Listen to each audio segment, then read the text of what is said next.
Wildlife Action Week continues, and you'll meet a community leader. Coming up next on Carolina People.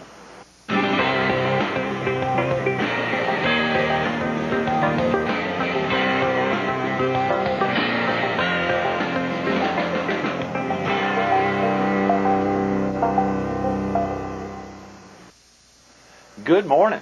Welcome to Carolina People. This morning we're on the banks of the Little Petey River at the Wildlife Action Adventure Camp. We're focused on community service, and we're visiting with the Chief Executive Officer of the Marion Regional Healthcare System, Pete Mulford. Good morning, Pete. Good to see you, Greg. Thanks so much for coming in. Thanks. Good to be here. What about being out here? And of course, let's do this every day. Would love to do it every day. The heat has been stupendous much of the week, but it has been incredible weather out here. You're getting that little river breeze today. Whether it rains or is beautiful weather like today, it comes in and out, but obviously the excitement of being out here. What about this wildlife action?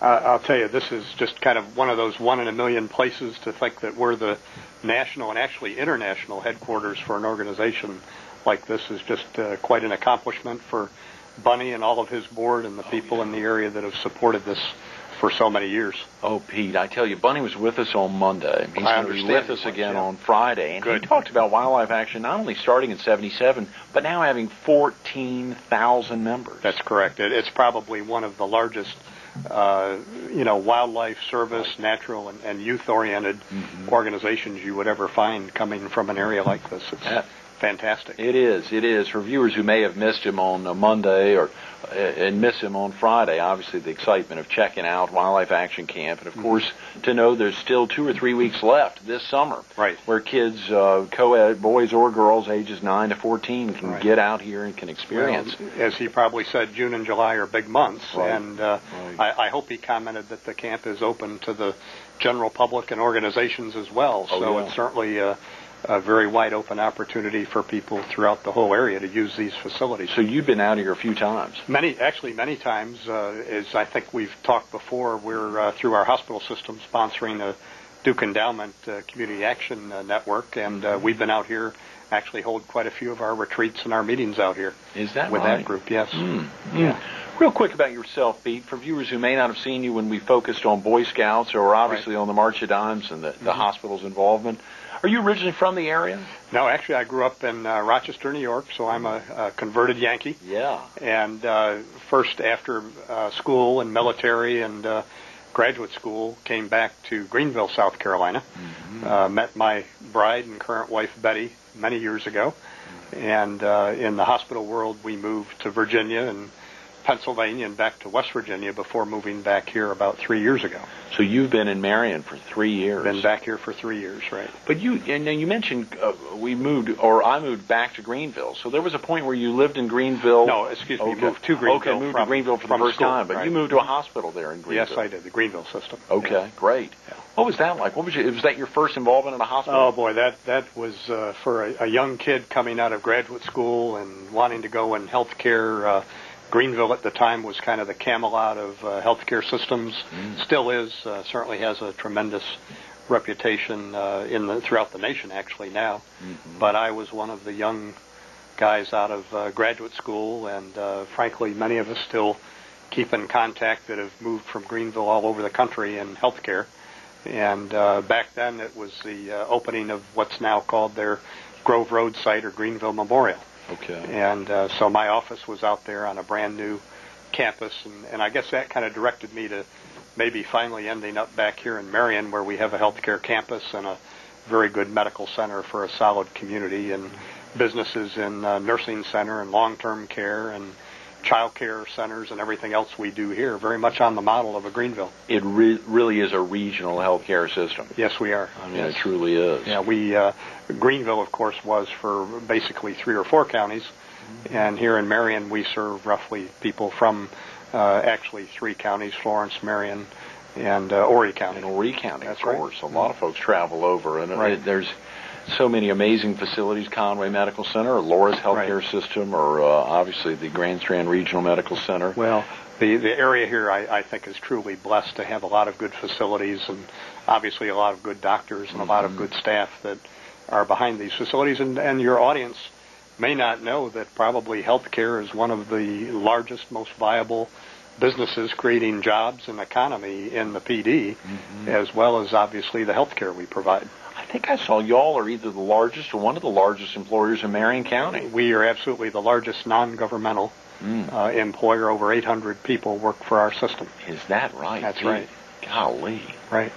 What about that task of having to oversee a group of more than 800?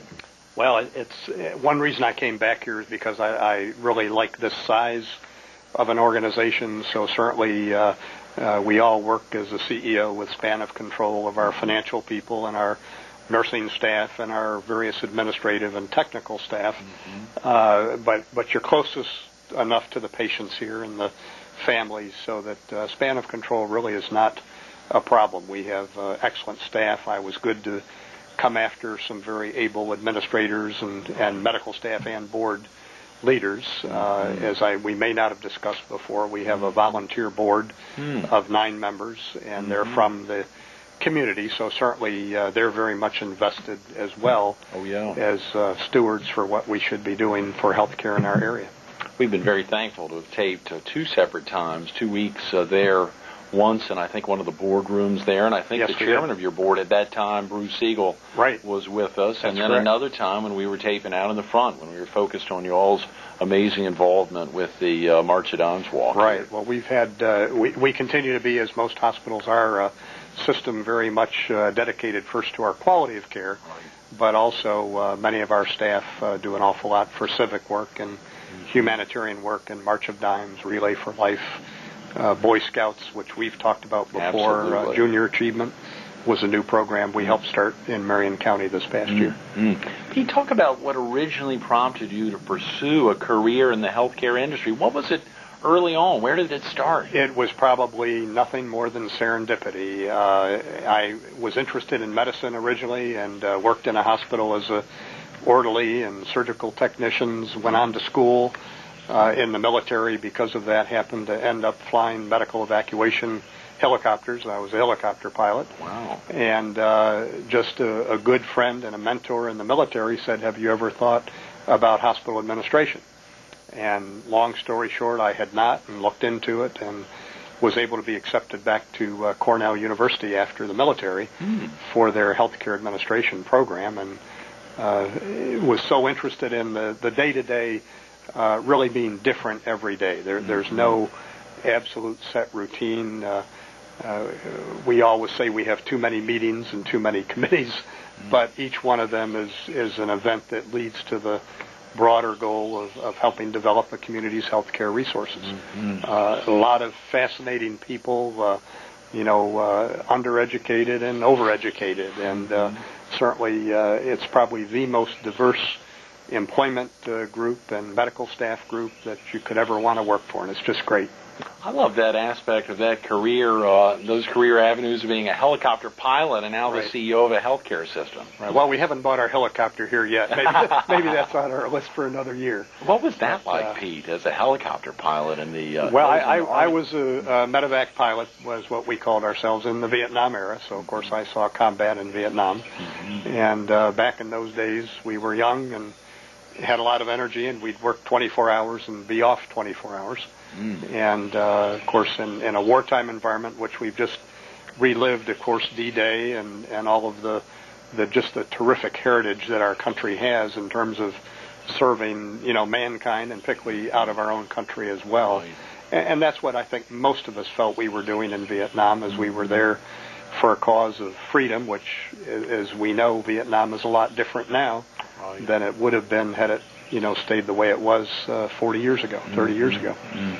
So it kind of all goes in a pathway, and I guess I grew up in a family very oriented to community service and being a part of your community, and that's what I'm still allowed to do as a hospital CEO. Absolutely, and I'm glad you use community.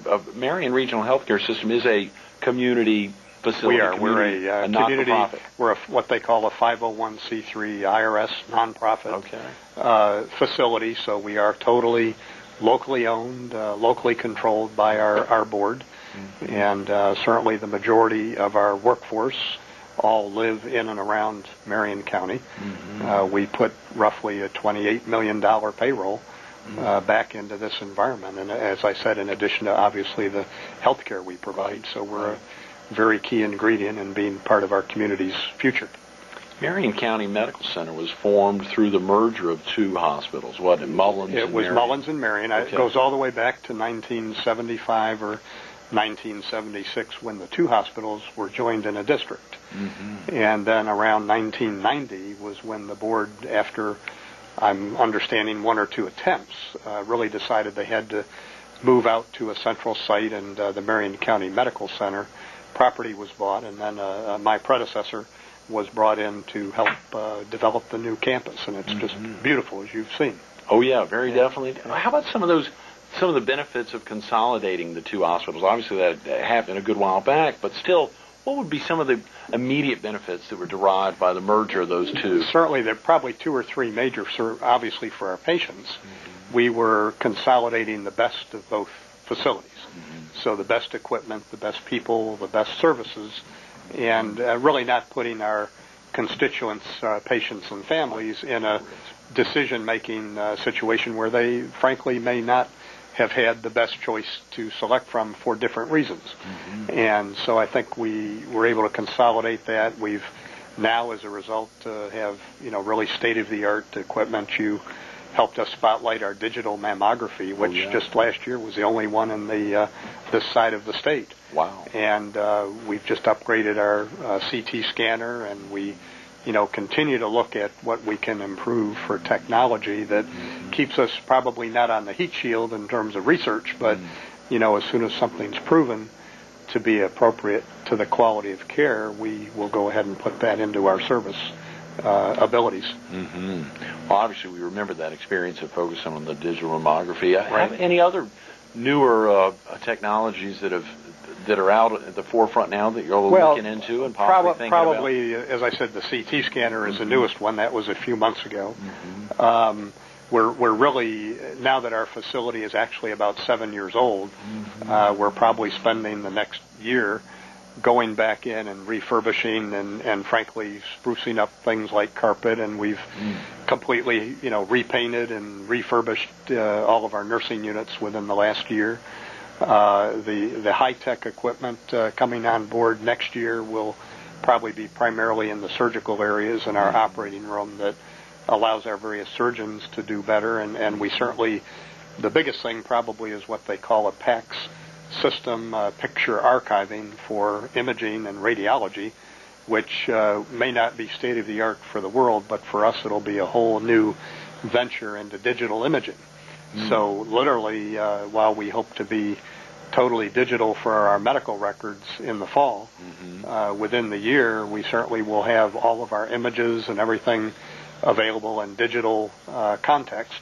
So literally our doctors can go through the internet and into internet gateways, right back into our facility. Wow, that's huge. It will be, and it's huge both in terms of dollars and also huge in terms of the overall ability that it brings us to improve our care. Of course, Pete, the PAC system is so fascinating, but there's so many aspects of the medical center. That week we were there, obviously the first time we were there, focusing on so many of the folks who interact with the medical center. Right. But then visiting more recently, last October, when we were focused on y'all's involvement in the March of Dimes and with the Walk America. Can you share with the viewers a little about how successful the event was last year? Happy to report that I think it was the most success ever, and I think as we looked with Joe Fisher, whom you're a good friend of and support as a sponsor as well, you helped us go from roughly $6,000 only 3 or 4 years ago to over $35,000 Come on. year. 35,000? This year we're going to be over 40, Wow. just in Marion County. Right? Yeah. And that's just the March of Dimes. There's also the Heart Walk and Cancer Relay for Life and many other United Fund, of course, many charitable efforts that we in the hospital and our other businesses throughout the area support all the time. I think Joe called me the other day to talk about Better Blues involvement with the Marion Walk this year and said it's going to be held, I think, October 23rd. I think 23rd should be a Saturday in October. Right, it's going to be back at our medical center. We provide a very good site to gather everybody and then walk out into the country a little bit. And it's not a very long walk, so I certainly would encourage people to put the 23rd of October on their calendars. And they could call either the medical center or obviously the March of Dimes. Right. The medical center number would be our administrative 431-2407. Okay. Or the March of Dimes, which we can certainly pass them on to as well. And the role that the hospital or the medical center plays in supporting the March of Dimes or any number of charities, but in focusing on the March of Dimes, I guess virtually everyone gets involved. We do. The hospital as a whole, the hospital system, of course, is always one of the lead sponsors or co-sponsors. Oh, yeah. And so there's a capital gift or an outlay for that. But I think the real essence of the March of Dimes or any of the other programs is the teamwork that our staff support to make these things happen. And in our hospital, we have roughly 20 different philanthropic community types of projects that we have various departments all take responsibility for being a leader. So in the March of Dimes, as a for instance, there'll be 3 of our departments, large, medium, and small departments that all act as a co-leader to make that come off for us. And that's true certainly for all of the other industries and civic groups in the county as well. So it's a very, very well organized process. It's very methodical, and it's very tried and true to help us ensure the success we would like to have. And speaking of ensuring success, to segue to something else, we think about community hospitals, or whether it's for-profit or not-for-profit like y'all. Right.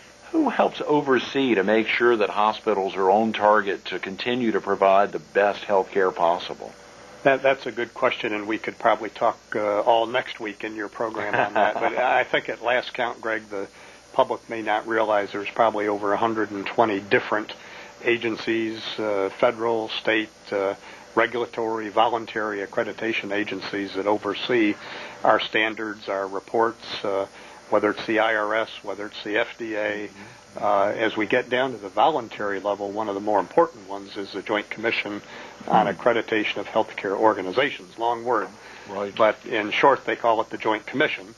And every 3 years, we have a voluntary survey where they come in with doctors and nurses and staff to review the quality of care in our facility. And I'm very happy to say thank you for the opportunity that we passed with flying colors just 3 weeks ago.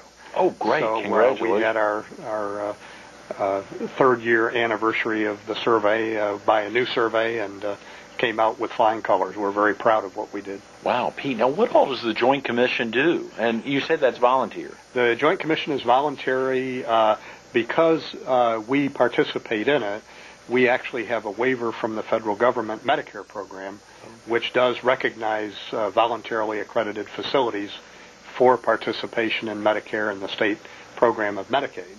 And we work, frankly, day in and day out on issues of quality and standards and performance and competency of our staff, workflow and work processes, all to ensure that we're giving our patients the best possible care within the context of the size and the medical environment that we operate in. So the Joint Commission obviously really plays a vital role. It plays a very big role. I think there unfortunately are hospitals that have not elected to become accredited, and I think those, frankly, are the hospitals that are more apt to have the state or the federal government coming in to look at procedures or processes or patient complaints. And so we feel the voluntary accreditation is a responsibility that frankly does take a lot of time and a lot of effort. I just came today from our JCHO team that meets every month to review many different parameters of the care we're providing. And that obviously for the staff who, all every day, 24/7, y'all are involved in making sure service is to the utmost highest. Right.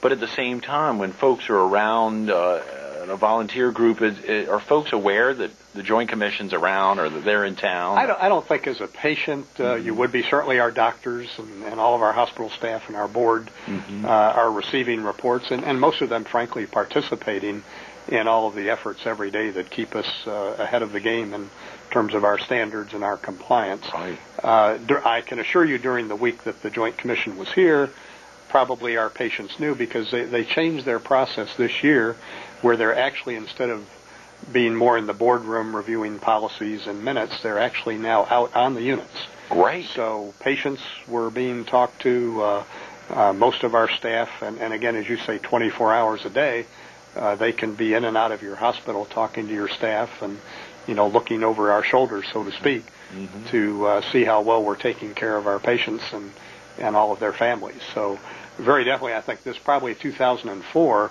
with the new process, raises the visibility of the Joint Commission much more in the public's eye. And you make such a great point that they can come on second shift, third shift, when you and everyone else, a lot of folks aren't around. Well, but there are like the old banker's audit, where the auditors would come in while the banker was on vacation. Right. We were not on vacation, believe me, we were there.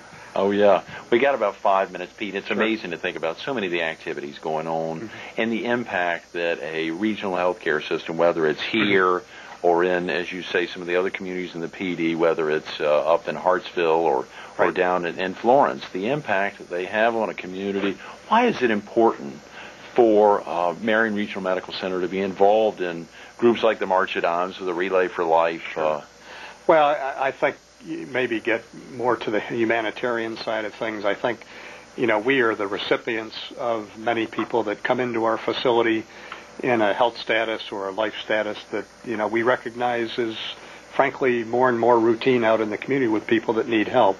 And I think being involved from our point of view is just one way to go outside of our walls and go beyond what is our particular mission of healthcare. We broaden our mission and our vision that we want to be serving an exceptionally healthy clientele in Marion County and the region that frankly is enjoying a high quality of life. And we candidly realize that's a stretch right now due to the economy and many other factors.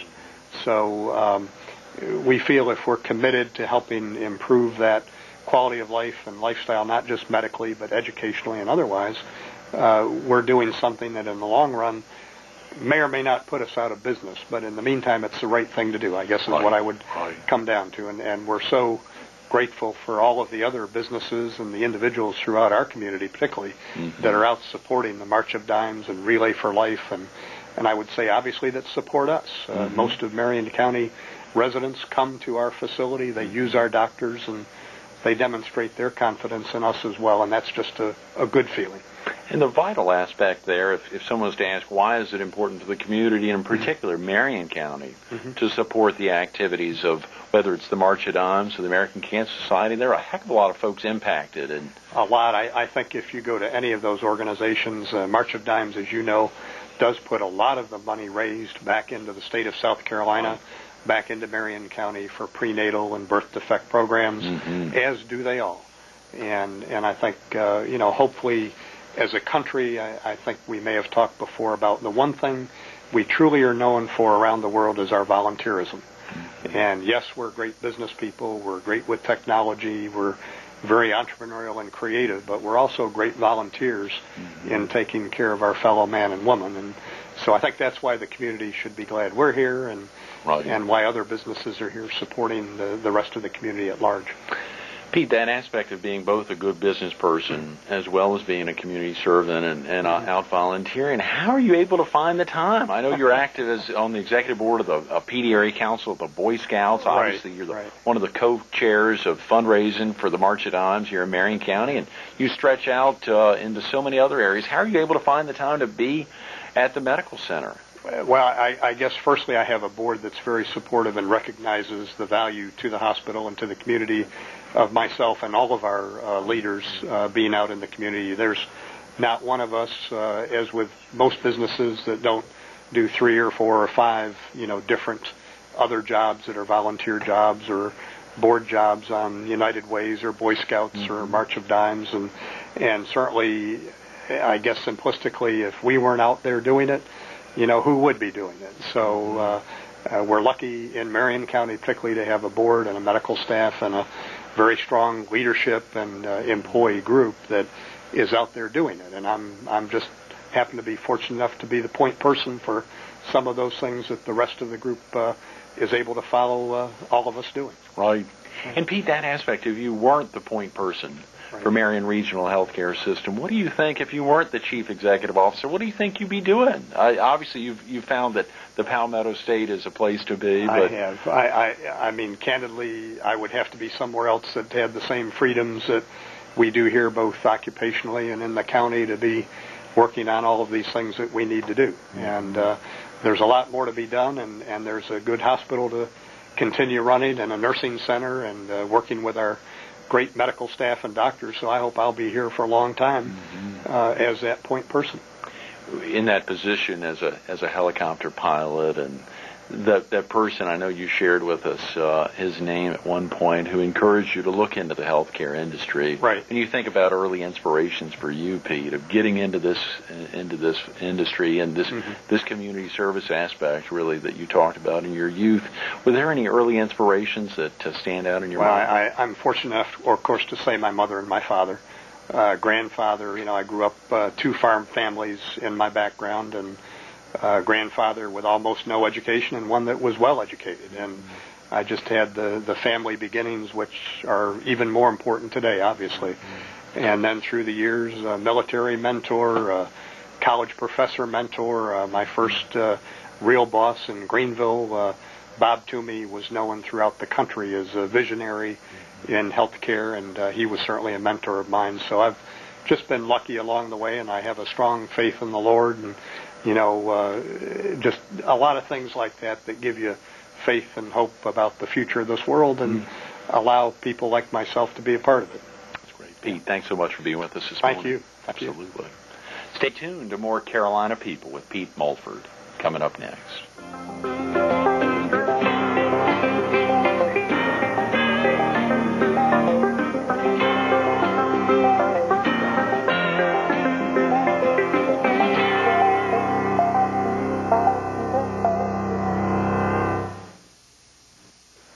Inspired by his loving parents and grandparents, understanding community service at a very early age and recognizing it, whether he was in Vietnam as a helicopter pilot or serving here as the CEO of Marion Regional Healthcare System. It's names like Bob Toomey and even his wife Betty that bring back the inspiration to continue to commit so much on a daily basis, like the 800-plus individuals serving not only the citizens of Marion County, but obviously the whole region. Pete Mulford, thanks for being with us.